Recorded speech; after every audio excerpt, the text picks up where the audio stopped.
Ladies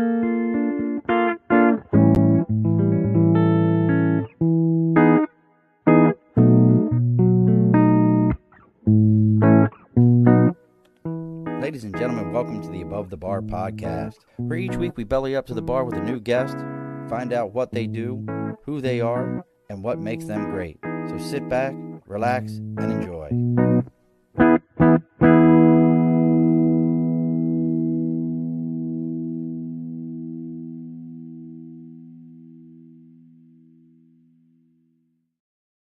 Alrighty, folks, welcome back to the Above the Bar podcast. I'm going to let you know right now, our current guest, and normally I find out what state they're in, so I know what state of confusion they're living in.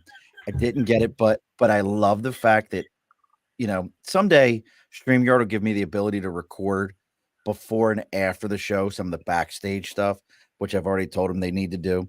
But nothing is better as how excited our current guest got. First, she was excited because she's our second Taryn, Taryn. The first was Taryn Hatfield, the singer. And now we have Taryn Davis, who's going to teach us how to, put our businesses together. But nothing was more exciting than when I told her, I'm going to drink bourbon during the show. And she was like, I can have a gin and tonic. I was like, this is the best. So she ran off and got a gin and tonic beforehand and literally walked right in as the music was stopping. And we're going to ask her about music because I've done a lot of shows. This is like 235, and I've never seen a harp behind somebody. So we're going to have a conversation about that harp here in a minute. So welcome to the Above the Bar podcast, Miss Taryn. Thank you. So you get applause and everything. Yes.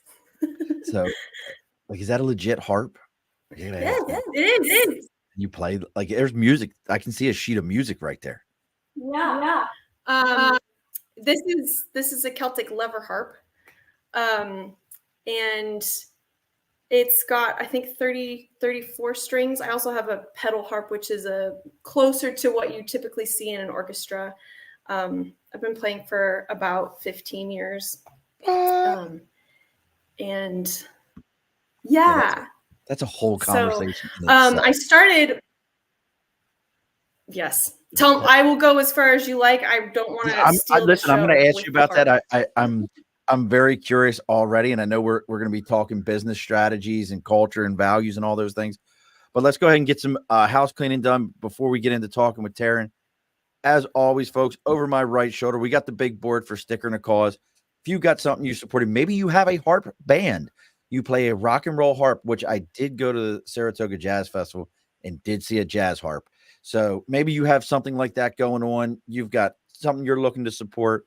Reach out to us on Facebook, LinkedIn, YouTube, Twitter, Twitch, X, Instagram, or .com, the Above the Bar podcast.com, and our email, the Above the Bar podcast @gmail.com. Let me know what you got going on. I'll tell you where to send your sticker to. We put the sticker on the big board. Read all about you live. I love it. Listen, folks, I'm going to post it again because it just popped up again. If you did not know it, you can go into an iPhone and there's gestures and you can make things happen. My personal favorite is right here. If you're not watching the live, which would be the laser beams jumping all over the place, but that's completely different. But we also got to talk about our sponsors, folks. That's who's paying the bills around here. And that's Budget Blinds of East Greenbush and Budget Blinds of Hudson and Coxsackie, New York. Budget Blinds is the #1 and largest window treatment company in North America. They have places in Canada, obviously in the US. They are your custom window treatment company. What do I mean by custom? I mean the fact that, I know right now Taryn probably has a window to her right-hand side with the sun coming right through it. With a good window treatment, you can learn how to have light control, insulation, privacy. There's multiple styles and sustainability. They even carry products that are either naturally made, and everything they have just about has at least a 5-year, no questions asked warranty, meaning when Fido goes and jumps up on there, your cat thinks they're Evel Knievel and tears your custom window treatments up. You pick up the phone, you call them up and you say, hey, I need a new one. And they're just going to come out and put a new one in. That's Budget Blinds of East Greenbush, Budget Blinds of Hudson and Coxsackie, New York.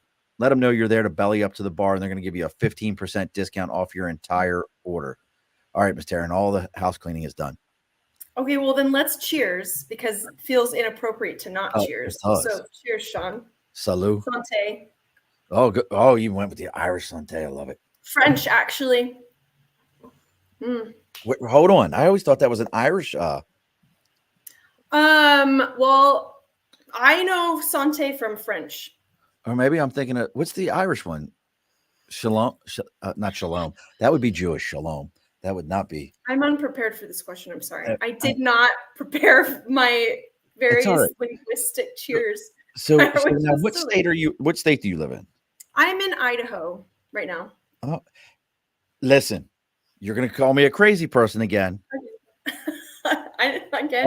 Our first Taryn, I'm almost absolutely positive she's from Idaho. Also, Interesting. is that like an Idaho name? No, I'm actually from Colorado. And I'm kind of in Idaho and Colorado at the moment, but in this particular moment, I'm in Boise. I gotta ask this question. Oh, Aaron's watching. World champion beer grower Aaron Johnson. Love that dude. But I gotta ask this question. Is Idaho going through like a big growth spurt? Like things are going on out there that most of the East and the West Coast don't really understand or know?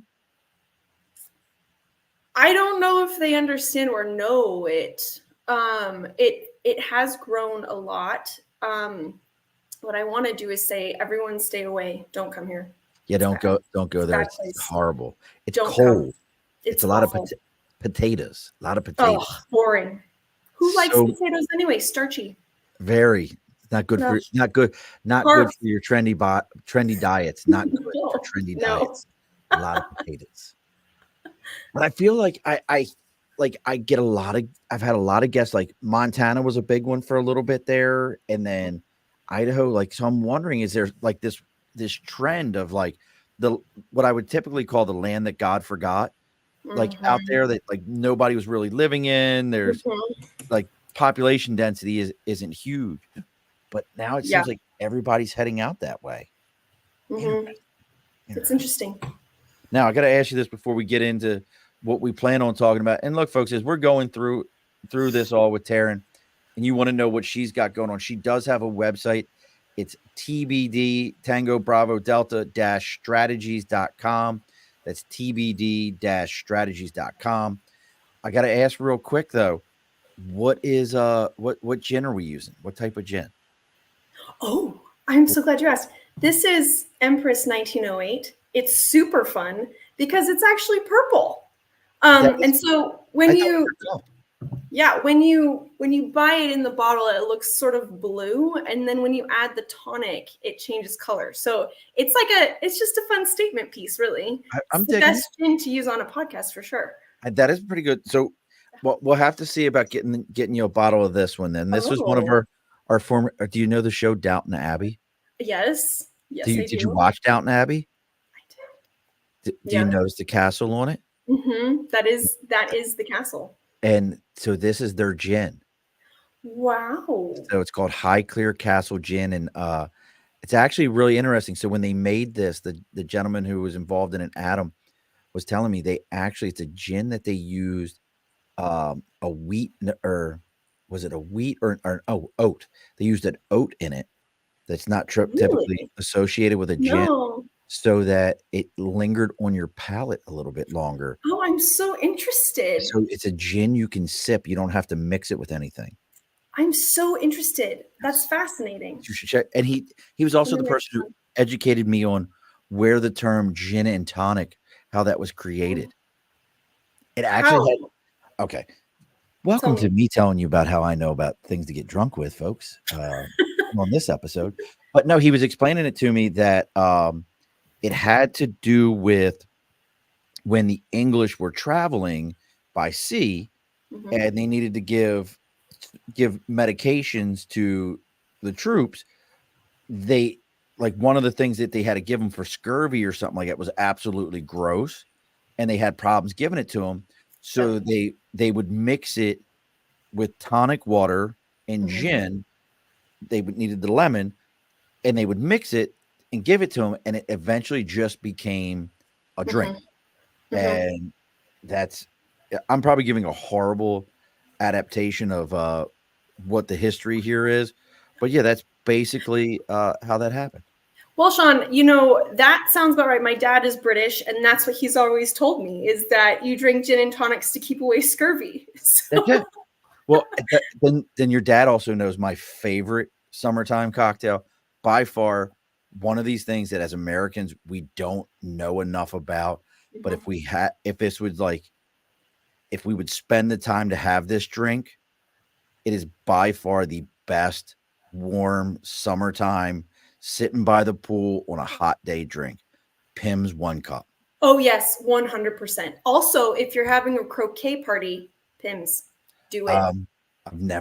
Have you had a croquet party? I've never had a croquet party. I have. It's just I'm not really good at croquet, but it just feels culturally appropriate, being half British, and the Pims just really makes the experience. It's really just an excuse to drink Pims. You don't have to be good at croquet to do it. Pims, folks, for those that's never had it, like I don't even know how to describe it. It's kind of like I don't want to call it a prune kind of flavor, but it's different. It's just interesting, and it's really fun because you can put fruit and things in it. It's sort of a summertime afternoon version of a Bloody Mary, I would say. I'll give you that, but actually good. And I think yeah, actually good. I think Bloody Marys are absolutely gross. So, as I've already hijacked my own show there, Miss Taryn, and we're off running talking about drinking and everything. I want everybody to know a little bit about you. So you're born in Colorado, moved out to Idaho, but you specialize in working with businesses, and as we talked about, scalable, sustainable, and stable businesses for, I'm going to say entrepreneurs, but do you also work with what this term, I actually love this term, intrapreneurs, or just entrepreneurs? Great question. Yes, I work with entrepreneurs, and founders and owners. So, and I do make a distinction between all of those terms because, specifically the person that I'm looking to work with is someone who has a business and they want to not drive it into the ground, and they want to do right by the business, so to speak. And sometimes you can have entrepreneurs who are in it really just to turn a dime. They're not really concerned about the business, and they're not concerned about the people working in the business. They're concerned about the eventual sale of it. And that's a very different mentality from the people that I work with. It's funny you mentioned that this just concerned with the sale of it. I'm almost finished. It's an older book, but Made in America, Sam Walton story. And that's one of the things that he talks about was the long game, and never had an intention of ever selling the business. When people come to you and I want to stay with that for a second. If somebody comes to you and they're like, hey, look, we're trying to get this thing to scale it over the next 5 years because our goal is to get a PE to come in. And if you don't know what a PE is, folks, it's private equity, to come in and buy us out. Do you kind of go, hey, I appreciate you, high five, I'm not your person, or do you still work with them? I ask why they want that. And if they're like, well, because we want to make millions of dollars and this is the best way to do it, then I say, okay, you are not in reality about business, period. You don't know what you're talking about, so you need to do some research. And it's not that, like, I don't know that PE or VC, venture capitalism, are necessarily like evil. I think that they can be a good fit for some businesses depending on what the goal of the business is. But engaging in those just for the sake of making your millions is, in my opinion, it's not a kind practice, and it does not allow for sustainability in that time when you're growing the business. And you just brought up something though that I love to talk to folks about, which is, why do you think so many people, like from a culture standpoint, especially because you're dealing with entrepreneurs every day, which I'm an entrepreneur. I own my own company. I'm going to be very clear with everyone. I do subscribe to, and I read a lot of books. I love the Zig Ziglar comment. He's an older sales, and he always said, help enough people get what they want and you'll get what you want. That was always the mindset. But the idea is to make money. Why do you think we have villainized that entrepreneur, that ability to make money, and that capitalism? Like, how do you work, or do you even work with owners that are dealing with that? That are dealing with the villainization of making Right, the money. villainization of like, hey, I'm really successful, and somehow I'm a bad person for being Oh yeah, successful. I would love to speak to that, and I think it's actually social political. I I think agree that with you. we and I'm not going to go super deep into this just out of respect for time, but our country, it has its problems. Fine. From the get-go, when the Pilgrims came over on the Mayflower, right? They had this sense of like 7 years ago. like self-starterness. They wanted to go do something different. They wanted to have an opportunity that was not available to them. That mindset, having an opportunity that's not available to you, that's what entrepreneurship is. It takes so much hard work. It takes so much intentionality, thought, care. It's gut wrenching in so many ways. It's also deeply satisfying. But so then if you kind of watch over the course of history as things developed in this country, they've sort of moved, I think, and this is my opinion, in a socialist direction in the last 100 years or so. And I think that is really what has given it a bad name, because people, and my parents are entrepreneurs as well. They've had people come through their company who have really resented that they were successful with what they did. That's And crazy. there's nothing wrong with being employed by someone. There's nothing wrong with employing. Both of those are needed skills. We don't look at people who are employed and resent them because they have the sense of security of, a W-2 position, right? So why would we resent people who are doing it a different way and creating that work? And I think it's socio-political. That's an opinion, and I can wax poetic on that more, but I'll leave it at that. No, it's a great point. As you're working with entrepreneurs that are trying to really push their business, I'm always curious how many of them are like, hey, I'm really looking forward to getting out there and making this successful, and then realize that, like, man, I'm successful. Now people are holding that against me. And folks, if you're watching us right now, please like, share this. I know that sounds cliche, but it really does make a difference so that everybody knows what's going on here. And if you want to see what Taryn has going on, it's tbd-strategies.com. But I mean, it's great that you're seeing that, because I mean, I've never understood people that are like, how dare that billionaire make money? Do you know how many people that billionaire employs? Do you know how many life insurance and health insurance and policies that they pay for and what they pay out of their pocket? Like, come on, folks. Right, but then we have this situation happening where if you've never been self-employed or employed other people, you don't understand that the more you make, the more the government takes. Like the government takes upwards of 50% in certain cases, right? Like depending on how much your business is making.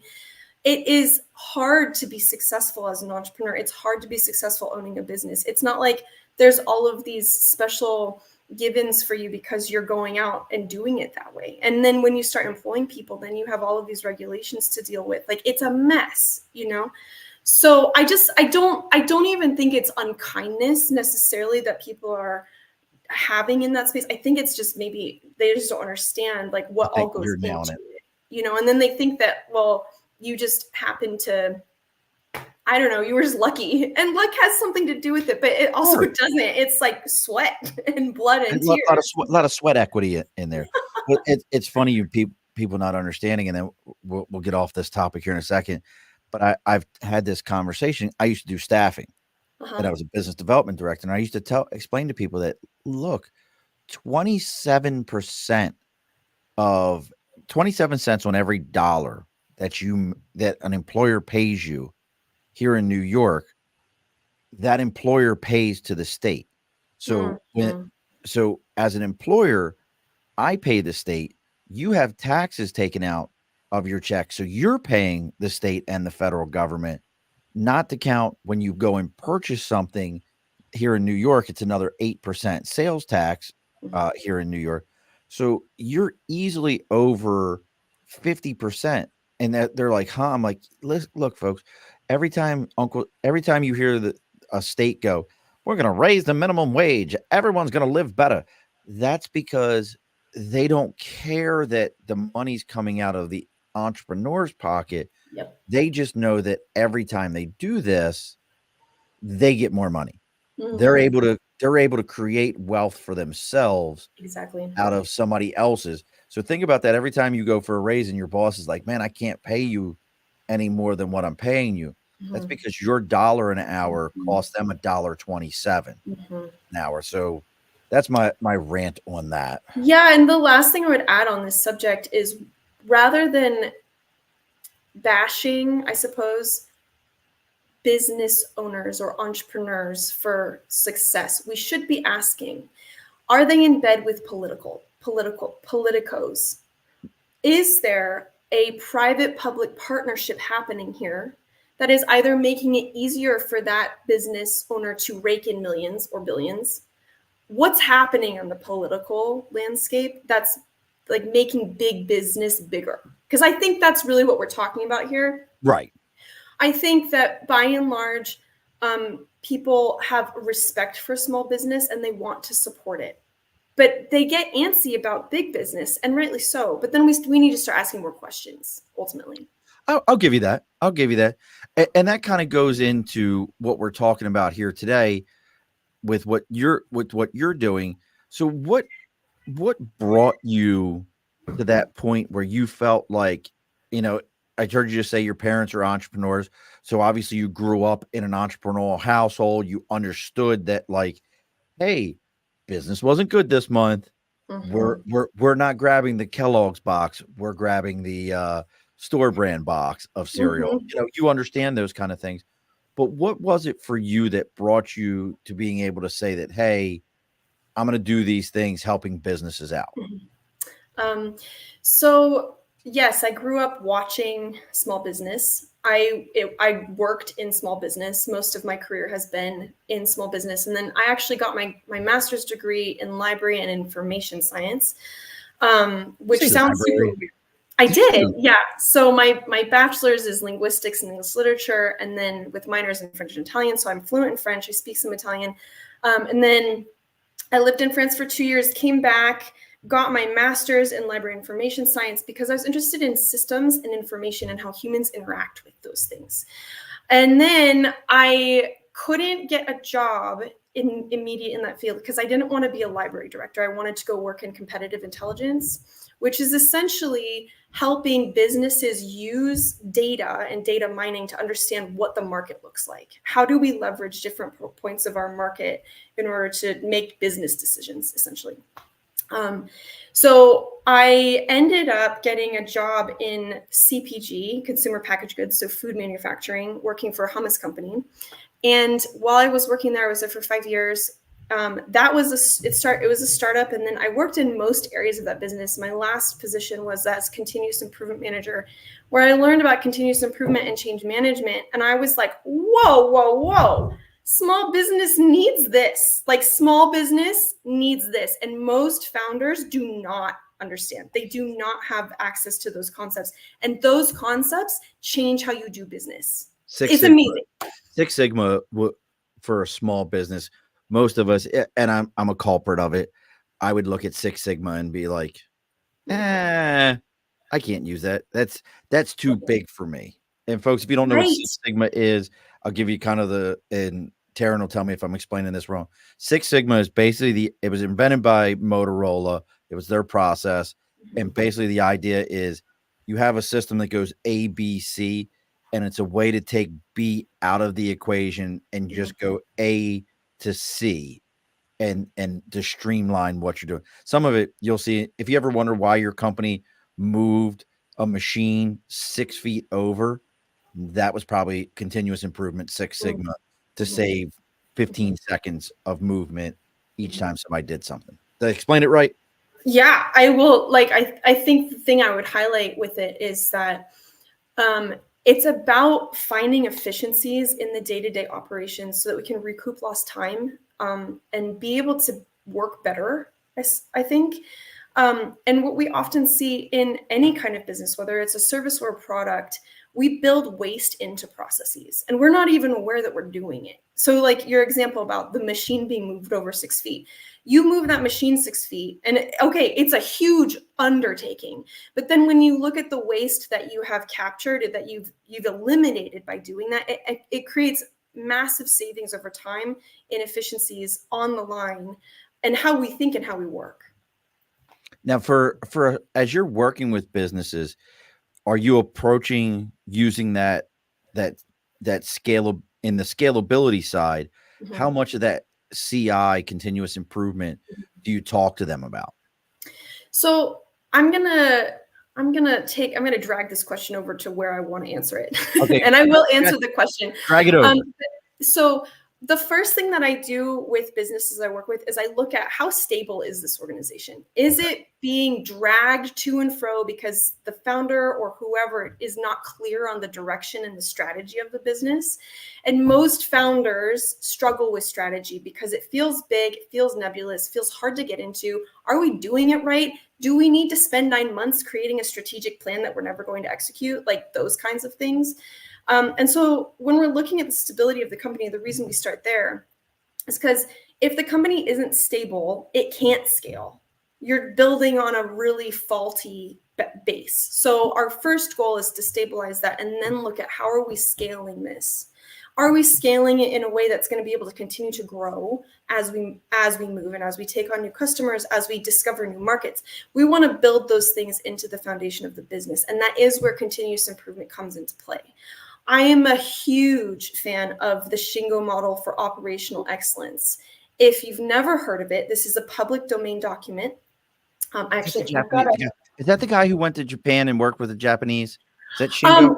He's one of them. And so this Shingo, it's the Shingo Prize for operational excellence. You can apply for this. It's very short. It's very dense in ideas. And it's a fantastic resource. I take clients through it regularly, and I'm bringing it up now because it helps us see, as we're understanding the stability of the business and then how we're trying to scale, it helps us have a framework for how we might do that and where we can use continuous improvement. Because lean is one of the lean manufacturing processes. These are some of the tools within continuous improvement. And it's not a one size fits all for every business. And that's really what I set out to do with my work, is to say, okay, you've got this business. You started it because you love the concept. You want to be doing it. You want to have more time and you want to have a life, but you've become so burdened down by it that you don't have any of those things and you're starting to hate it. So how do we recoup that? How do we help you build these processes into your business so that it can keep growing and allow you to have the life that you want? Really, I just think that founders are incredible groups of people, and how do we help them have the life that they want and still serve the people who they are keeping employed in the ways that they do? Now, what's some of the challenges though that you've run into with these founders where you're like, hey, this is what we want to do? Like, is it an acceptance of a process? What do you really run into that is become like your biggest challenge when dealing with founders? Well, I learned early on that I don't work with people who don't want to change. So if people don't want to make changes in their businesses that are going to help it run better, then I don't work with them. So I cut that out completely, because I was like, I'm not going to convince you that you need this. Either you know that this is something that's going to benefit you, or you don't. So I don't go there. And then I would say with the people I do work with, probably the biggest challenge is that as we dig into the business, we look at how it's running and what's happening. It's always personal. Like, it always has elements of change required for the founder. And those things are really hard. And everyone I work with is ready to do that. And they are like, yes, this is what I want. But it still is hard. It's still scary. There's still things that have to, be changed. And then I think as we do that, maintaining consistency with those changes, that can be really challenging, especially for founders, because a lot of the time, and this is not a general rule, but many founders would rather light a new fire and set something ablaze than just gently stoke the existing flames so that it can grow and it can scale and it can be stable, So I absolutely understand. That makes perfect Mhm. sense to me. So I Like, think the biggest challenge is, hey, founder, we're doing this. Don't go start more fires. Let's take care of this one and see what we're going to do here. I get it. Like, I actually had somebody say exactly that to me with my business. I was like, yeah, I think I'm going to go do this. And he's like, you have a business. Why don't you make sure that's ramped up and good before you go over here and go do this other thing? And I'm like, yeah, I guess he's right. Mm-hmm. I have a tendency to be that guy that goes, okay, this is up and running. I should be able to hand this to somebody Right. else. Go do it. I'm going to go do something else. Uh-huh. And, And and that's that's how the money. gift. That is a gift that founders have. It's a gift.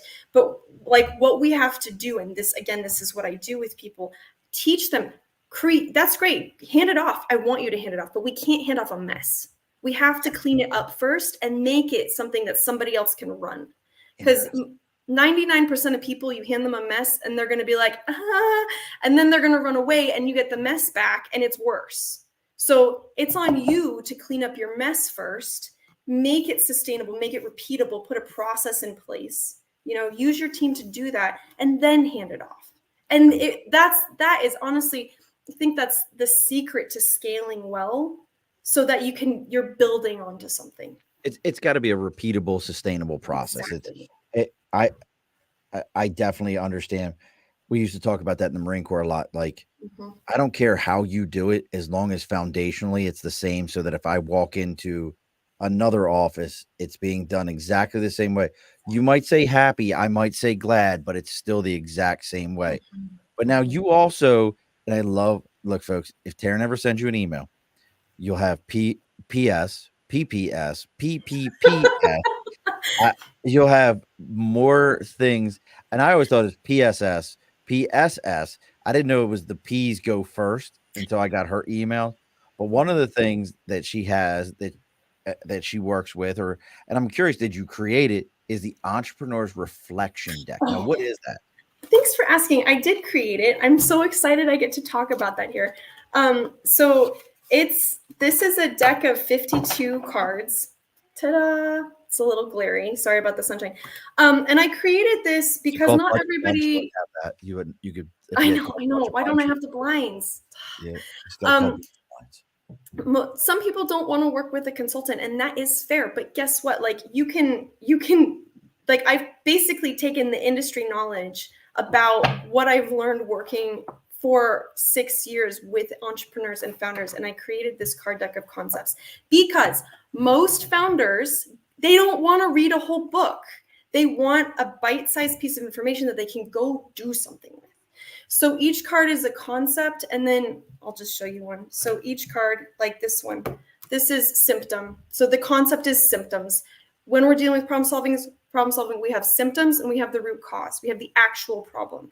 So this card talks about what is a symptom, and then on the back, it's got practice points. What can you go do now to find out if you're solving for a symptom and putting a Band-Aid on it, or if you're actually solving for the root cause?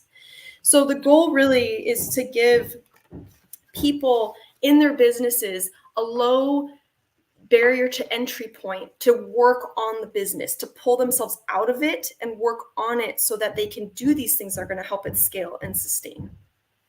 Is the banging on your end or my end? I think it's on my end. I'm sorry. No, I was just trying to make sure. Look, I was going to yell at my kids and be like, knock it off. I just had to make sure I wasn't yelling it into the ether or nothing. But no, I love that, so now the deck itself, I mean, 52 concepts like that really is, for a lot of people, that's a hard pill to swallow to that, because reflection, when you're looking at those things, where did the idea or all those pieces, was this by yourself? Was this because, and I'm going to reference your parents since they were entrepreneurs. Did they sit with you? Like, how did you come up with the idea of it? This literally was working with clients and finding that everyone came up against the same struggle points. And so the work that I do, I have a set process. I have ways that we get in working on the business. And I was like, I just would like to get this in people's hands. It's so accessible. It's not hard. And the thing is, like, this deck is designed for you to manage at your own pace. Like, so, and it's there's 10 cards that are just inspiration. So it's 42 concepts, right? 42 concepts. 10 of the cards are just inspiration for days when you're just like, I hate this thing. I don't know what to do. I feel sad. I'm angry.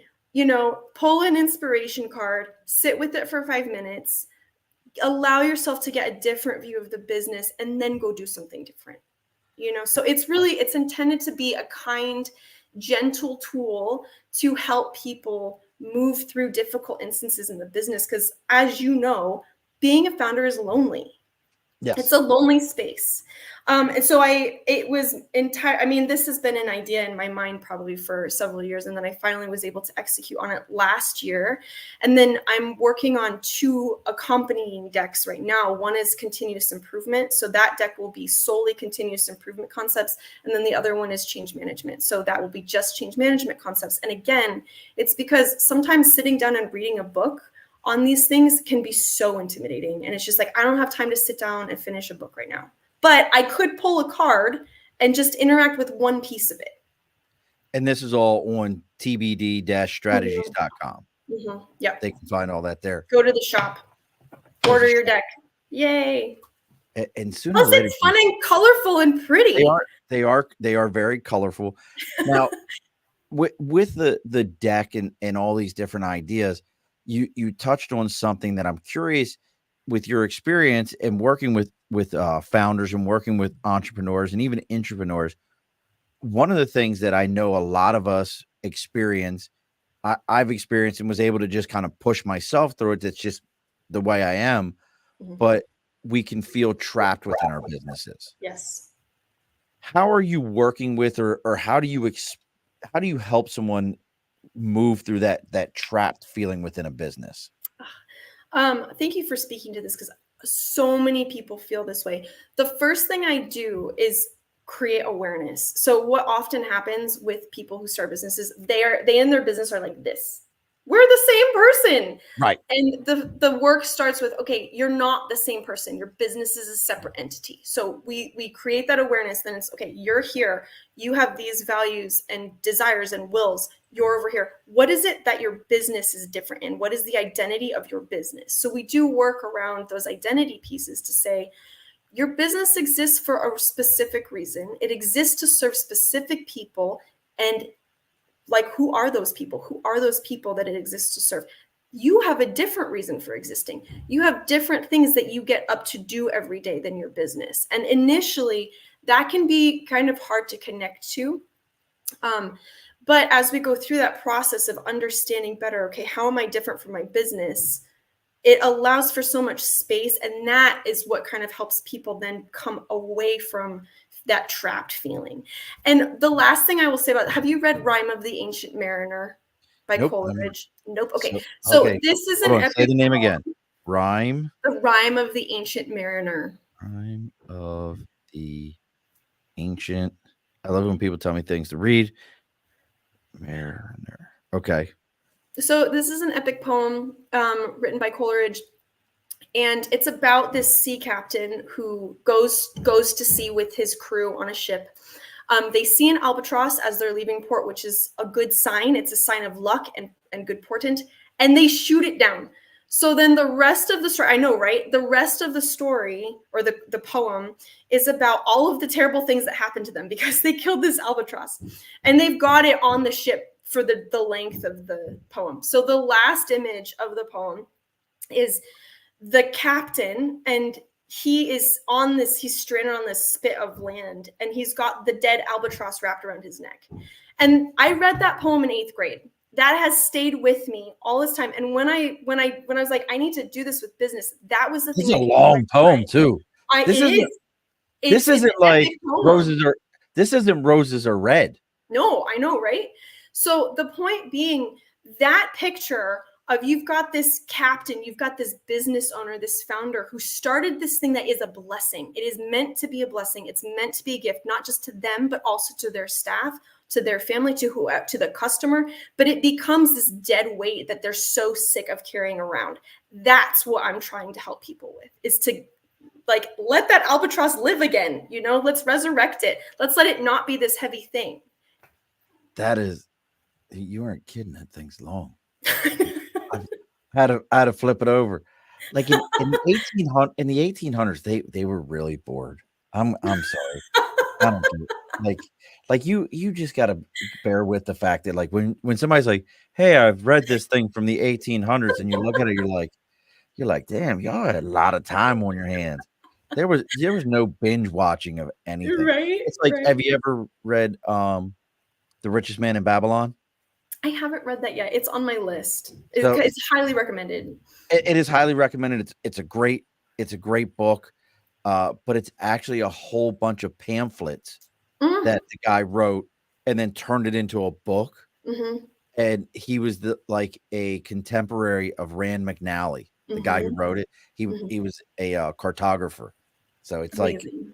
but he wrote these stories about wealth. But you bring up a great point with the arbitrage and kind of tying that together is there's a lot of these business related wisdoms and thoughts. I think a lot of people feel like, well, I can't use that information. That was from back then. Yeah. It doesn't apply to me today. When I would love to hear your feelings. Like, I feel that business is foundationally the same. I don't care if it's Babylon or Baltimore. Foundationally, they're the same. Yeah, they didn't have the same, they're not doing distribution the way we do it and all those things, but foundationally, it's the same. Mhm. This is such a great question. And I've thought about this a lot. And part of the reason I didn't write a book is because I have zero patience for trends. And I think that especially, I mean, in really every sphere, whether it's business or self-help or whatever, there's money to be made on selling trends. We're not selling new ideas, and we're not selling well communicated ideas necessarily. We're just selling something that's trendy. And I really think there's so much to be gained by going back to older sources, things that have been around and stood the test of time, to read how were people thinking about this then? What applies to me now? How do I take this into the space that I am in now and use this wisdom? Like, there's a reason it's still around. Right. And I It's think still there's so much something. value in that. That really is much heavier, much weightier, I suppose, than just following another trend and, buying whatever book or, Napoleon Hill. Napoleon Hill is a perfect example. Mhm. When you start grabbing Napoleon Hill books and you realize, like, that dude's still saying stuff that's still relevant today. And Yes. again, folks, if you're just joining us, we've got Taryn. I almost called you Taryn Hatfield. We have Taryn Davis on. She is. We're talking about scalable, sustainable, and I always keep doing it. Scalable, stable, sustainable businesses. And you can find all her information. You can find her deck. Everything is on tbd-strategies.com. Make sure you're liking and sharing all this. Now, we are getting pretty close to closing the bar here soon. So I'm curious what you said. You spent 2 years in France, Mhm. which is a very different. Mhm. We're going to talk about something at the end of this because and I'm going to get your thoughts. Huh. The greatest sandwich could be, I wouldn't call it the greatest, but in my top 3 sandwiches ever in the world came out of France. I believe it. It was a sandwich, Mhm. but in a small town. Well, I call it a small town comparably. You ever been to Toulon? I have been to Toulon. Oh, look at you. You said it even fancy. Toulon. Toulon. Toulon. It's Toulon. Listen, the kid from Baltimore says Toulon. It's fine. Say however you like it. You're like, Toulon? Look at that there. You didn't know I said that's bad. But Do you want to start the French accents? Because I can totally go there with you. I can tell right there. No, listen here. Have you now just do it like this and said, have you ever had a smash sandwich? I gotta ask now. I might as well just ask. Baby, I don't think I have had a smash sandwich. Sandwich. Listen to me. In Toulon, you can actually Google this. It has its own Wikipedia page. Uh-huh. They call them smash sandwiches. Oh my gosh. Good French bread. Uh-huh. Whatever your protein, whether it be chicken or a burger. And then they put lettuce, this mustard that made my nose run. It was so good. Like French mustard, folks. Like, I know. The best mustard in the U.S. And y'all know I can't stand Ohio. The best mustard in the U.S. next to Grey Poupon is Stadium mustard from Ohio. Is pretty amazing. But and now I'm on the sandwich thing. I love food. They would take this and then they would take the French fries and put it on the sandwich, Mm-hmm. and then they would smash it down with a flat press, like a warm flat press, not a panini press, a flat press. And I mean, we're talking the girls like locking it, and then wow, that is innovative. I need to go to Toulon again. Get that. That was also where I got to play soccer against their police department. Nice. And I saw my first ever French Foreign Legion recruiting office. Super intense. Yeah, like you walk, like it was physically when we came through the gate where our ship was ported at. When you came through the gate, if you looked to your right, it was right there. Wow.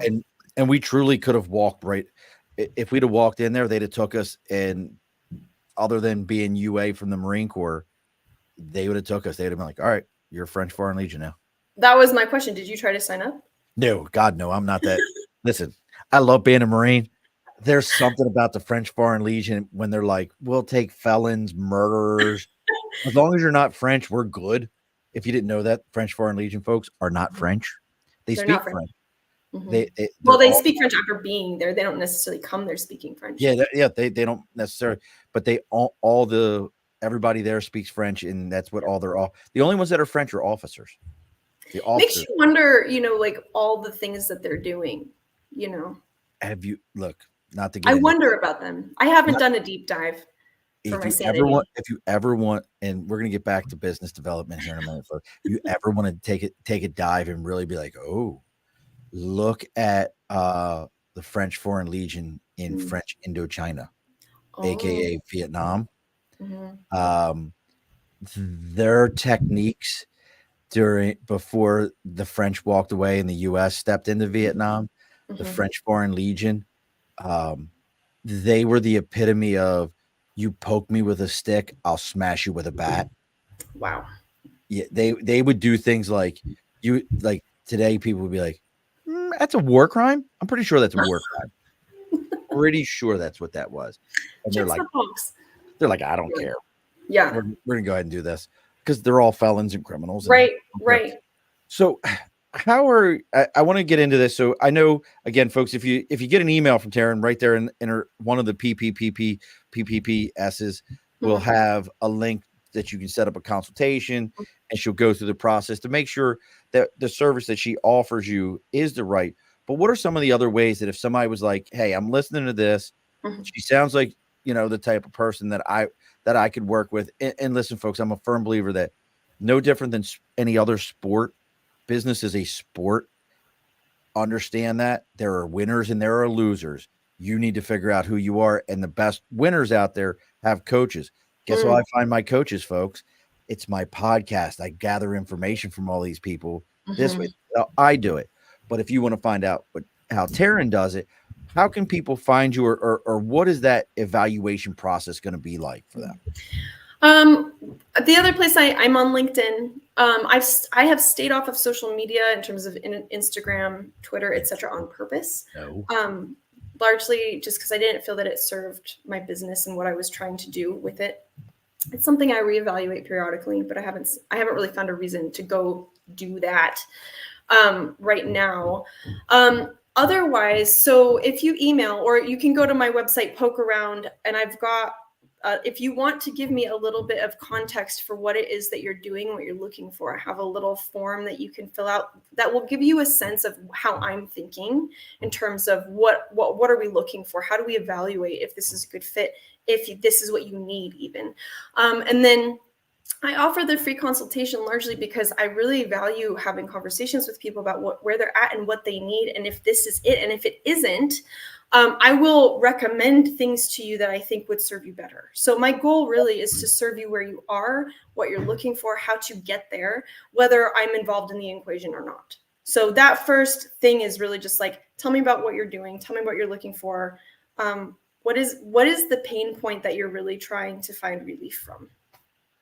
And she also has this button, folks, on her website. It says click for a fun surprise. that if you click on it, I gotta ask, whose playlist is this? It's my playlist. Your playlist. Mhm. I mean, she got Funky Town, she Mhm. got little Celine Dion. Oh, Marvin Gaye. Listen, I mean, the reason for that, honestly, is because I really value surprise and delight and fun. And I think if we're not having fun with what we're doing, we really need to reevaluate. That's why this card deck is it's so colorful. It's meant to be fun and really like I want to infuse surprise and delight into everything that I'm doing with people. I love that. I think so many of us, I think that's also why people avoid business. And there's some people out there that have great entrepreneurial ideas, even if it's an idea that they can bring to their own company. They don't want to be told no by their employer because they're not looking for that rejection. And the other side to it is they also don't want to deal with, well, I could go out and do this on my own, but everybody says, oh, it's going to take so much money. It's going to be necessarily true.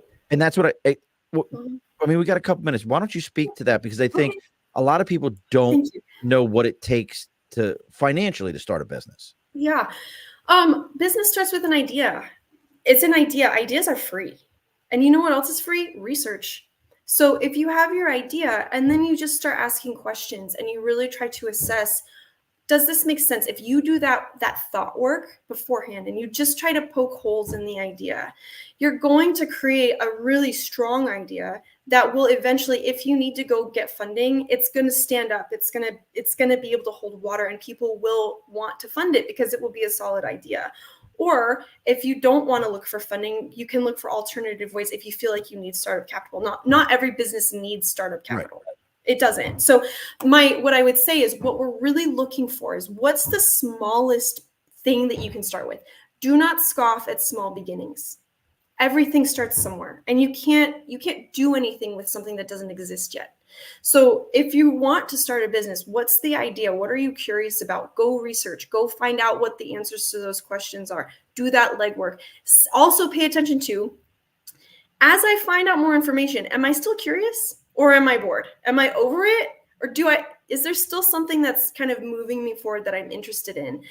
Do I want to keep getting more information? Like, is it done, right? A good solid idea is going to continue to make you curious and it's going to open up new space as you delve into it. So you don't need money to start a business. You don't need money to start thinking about a business. And I would say if that's the thing that's standing in the way is that financial piece, write out all of your concerns, put them in a parking lot, set it aside, and then go do your research. Push into what you're curious about. See, I love that mindset and that ability to kind of say, leave the money side. I'm telling you, folks, there is money out there for everybody. Mm-hmm. If you really run into a point where, I mean, unless your idea is, hey, I've got an idea for a great car, and I think I can build a better car than the big car manufacturers. Unless that's your idea, that really needs money. But if your idea is like, you know what, I've got an idea for an amazing flavor of soda. Well, you know what? Mix it up, figure it out, and you can go pretty small with it. There's things out there. Mm-hmm. Can I respond to that? Please. I think one of the things that we do a huge disservice in is discounting ideas. Ideas change the world. We're living in a world today because of ideas that somebody thought up 20, 30, 50, 100 years ago. Your idea, again, like they grow, they want to grow. Find out where that idea wants to go. Don't shut it down. I just think that's so important because that creativity is so valuable. Well, look at what we're doing right now. Mm-hmm. We're on a podcast. I started listening to podcasts probably in 2012, 2013. And I think they probably started maybe a year or so before that. Mm-hmm.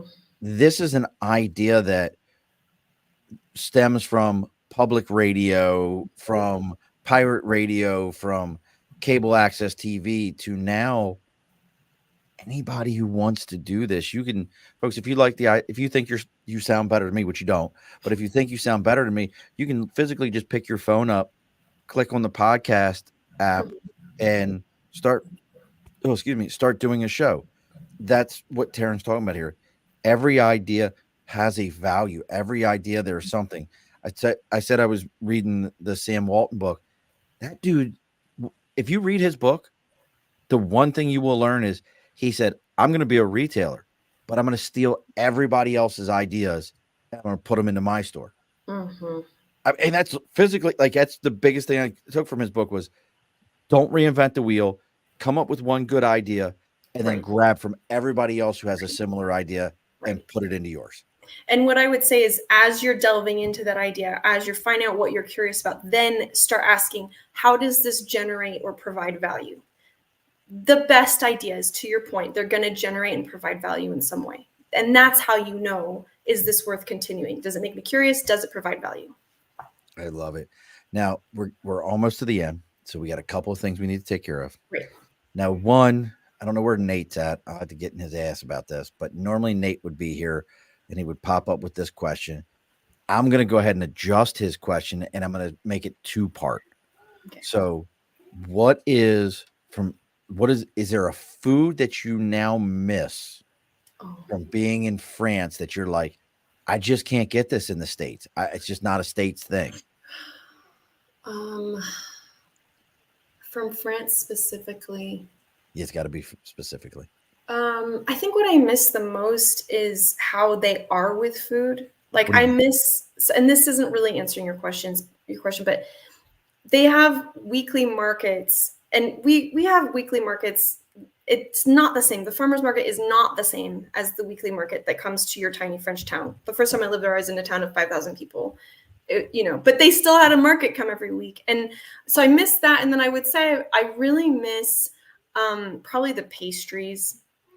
I feel like they do pastries well. They just do. And they do them properly. And then, sorry, I guess I miss a lot of things. Also, just your basic ham and cheese on a baguette with butter. Like the French are just so happy to add butter to literally everything. Yeah. And you wouldn't think, oh, this is a ham and cheese sandwich. I need to add butter to it and a lot of it. But it's so good. So those are the things I miss. If you ever get lost in Albany, they make peanut butter and butter sandwiches on a hard roll. Peanut butter and butter on a hard roll. So they're all about that around here. So then my follow-up question to that is, while you were over there, was there something from back in, I don't know if you were in Idaho when you went there or you were in Colorado, but was there a stateside thing that you were like, man, I really wish I could get one of these. It would make a difference. Like Jolt Cola. I don't know.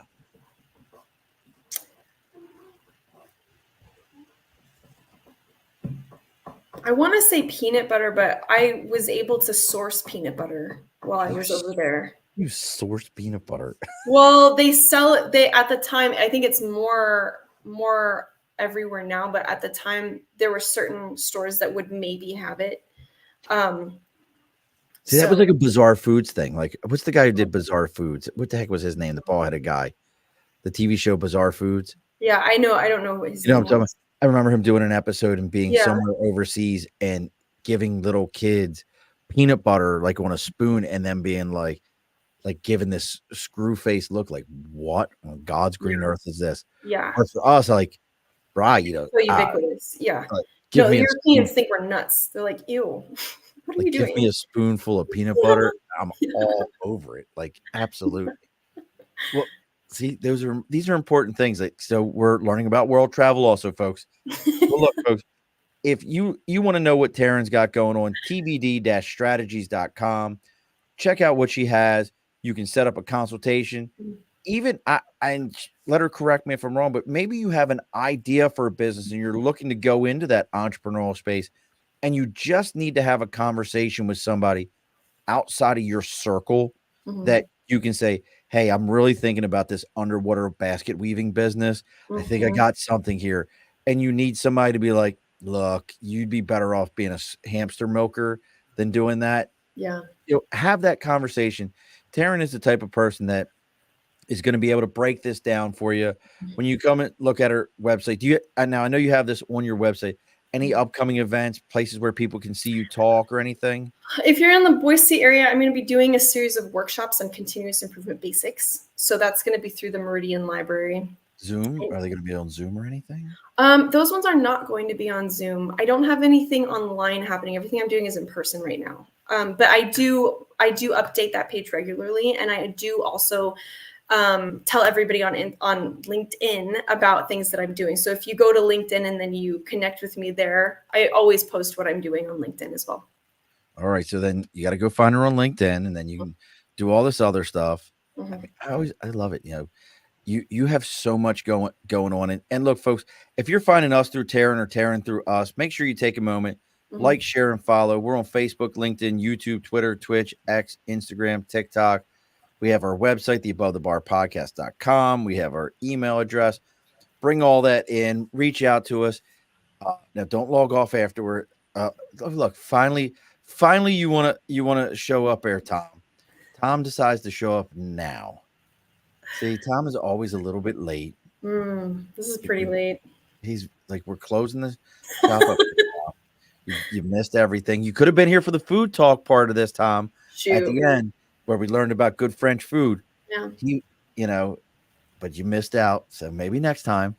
Now, don't log off when we Taryn. We got to talk for just a moment after the show. Oh, brother, I know exactly. We used to work together on Amtrak. He's probably just getting off of a train right now, leaving New York City. New York State Railroad time, leaving Penn Station that smells like hot bum piss. Yep. There is nothing quite like that place. The food is good, but God, the smells. Man. There is nothing but an assault on your nostrils. But like I keep saying, don't log off on me. But I got it. Before we close up here, you should know by now, after listening to all the episodes, binging everything, that the final part of every episode, the guest always gets the final word. So what's the final word tonight, Taryn? The final word is be curious and just keep looking for those things that are inspiring to you and what you want to go do. Don't censor yourself and don't put yourself in a box. Allow yourself to expand and be curious about the things that you're really interested in, wherever you are, whether that's at work or in a business or taking a walk. Pay attention to what's happening. What are you interested in? Go do that. Think about it. Alrighty, folks, be sure to push your stool in. This has been a Second Front podcast presentation found on Apple, Spotify, and wherever podcasts can be found.